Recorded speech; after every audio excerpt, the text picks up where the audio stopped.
In the clip presented today on my YouTube channel, we'll talk about a far-right surge upends national politics. Here's what we learned from the European elections. Stay like this, but stay with me. In the next few minutes, to be up-to-date, results are being announced in the European parliamentary elections, one of the world's biggest democratic exercises, and a few clear narratives have emerged from the days-long poll. Far-right parties across the continent had strong showings, but their momentum did not cause the center ground of European politics to cave in, as many had predicted. Instead, liberal and green groups lost seats and relevance in the European Parliament. Meanwhile, domestic politics was upended in some countries, including France, where new elections were announced. Here's what you need to know. Far-right makes gains. Ahead of the vote, eyes across Europe were fixed mainly on the continent's far-right parties, with gains by those groups expected to form a major part of Sunday's narrative. Those gains did materialize. Far-right groups were expected to secure a record number of seats in the European Parliament,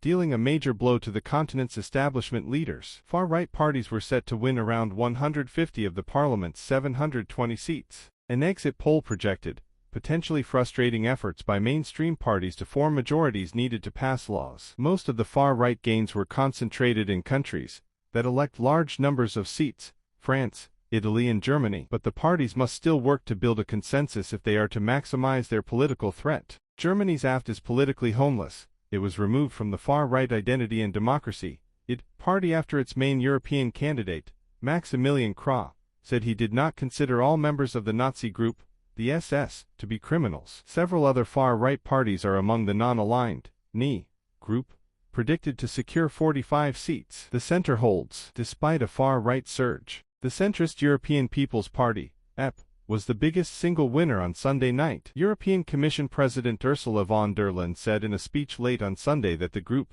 predicted to secure the most seats, could still act as an anchor of stability. But she called on her political allies to help guard against extremist parties. The center is holding, but it is also true that the extremes on the left and on the right have gained support, and this is why the result comes with great responsibility for the parties in the center, she told an audience in Brussels. Von der Leyen appeared to rule out any possibility of the party banding together with the far-right factions, telling journalists that she will be reaching out to the Progressive Alliance of Socialists and Democrats, S&D, and centrist and liberal, Renew Europe to form a broad majority for a strong Europe. Von der Leyen, who is seeking a second term as European Commission President, outlined her desire to keep pushing on with parties who are pro-European, pro-Ukraine, pro-rule of law. National politics in disarray.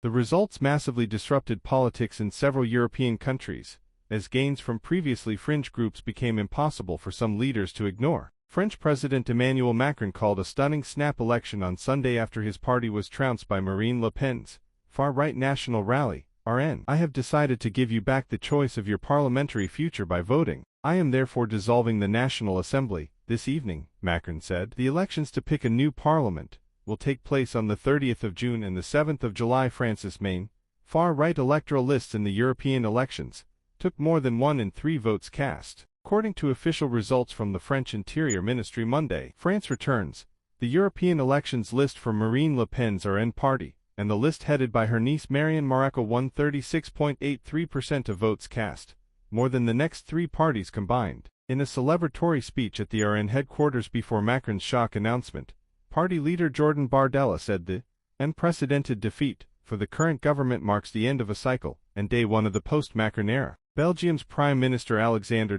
meanwhile resigned after his party suffered a disastrous defeat in national and European parliamentary elections. The 48-year-old politician struggled to hold back his tears when announcing the decision on Sunday evening in Brussels. "I was the figurehead of this campaign. This is not the result I had hoped for, and I, therefore, take responsibility for this result. It was not meant to be," the crew told journalists. Meloni and Tusk have good nights. Few major EU leaders enjoyed results night, but Italy's Prime Minister Giorgia Meloni saw her party make gains and ended the process as a major player in European politics. Her domestic party, Brothers of Italy, was the most right-wing to be elected to government in Italy since that of Benito Mussolini, the wartime fascist leader. But Meloni has proven a pragmatic figure in Europe, becoming an ally of von der Leyen and a staunch supporter of Ukraine, while pushing the bloc to take a firmer stance on migration. Those efforts could accelerate after Brothers of Italy won the country's vote. Meanwhile, Prime Minister Donald Tusk's efforts to make Poland a force in Brussels were boosted after his party held off the Populist Opposition Law and Justice